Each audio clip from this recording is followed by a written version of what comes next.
ইরানের Islamic revolutionary guard corps দাবি করেছে, কুয়েতে থাকা যুক্তরাষ্ট্রের high mobility artillery rocket system, ক্ষেপণাস্ত্র উৎক্ষেপণ ব্যবস্থা ড্রোন হামলায় ধ্বংস করা হয়েছে।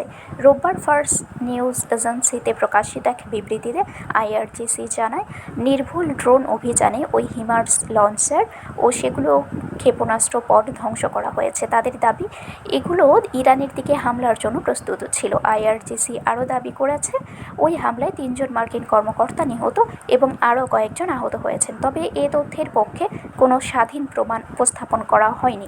বিবৃতিতে বলা হয়, সাম্প্রতিক হামলাগুলোতে এবং ফেব্রুয়ারি থেকে শুরু হওয়া যুক্তরাষ্ট্র ইসরায়েলের অভিযানে ইরান দক্ষিণাঞ্চলের বিভিন্ন স্থানে হামলায় স্বল্প পাল্লার হিমার্স ক্ষেপণাস্ত্র ব্যবহার করা হয়েছিল। তবে ইরানের এই দাবির বিষয়ে তাৎক্ষণিকভাবে যুক্তরাষ্ট্র বা কুয়েতের পক্ষ থেকে কোনো মন্তব্য পাওয়া যায়নি। এর আগে কুয়েতে জানিয়েছিল, দেশটির উত্তরাঞ্চলের 3টি স্থল সীমান্ত চৌকি এবং কুয়েত অয়েল কোম্পানির একটি অফশোর তেল খনন প্ল্যাটফর্মে হামলা হয়েছে। এতে অবকাঠামোগত ক্ষয়ক্ষতি হয়েছে এবং একজন কর্মী আহত হয়েছেন। তবে হামলার জন্য কোনো পক্ষকে দায়ী করেনি কুয়েত। শারমিন শিমু, বরেন্দ্র টেলিভিশন।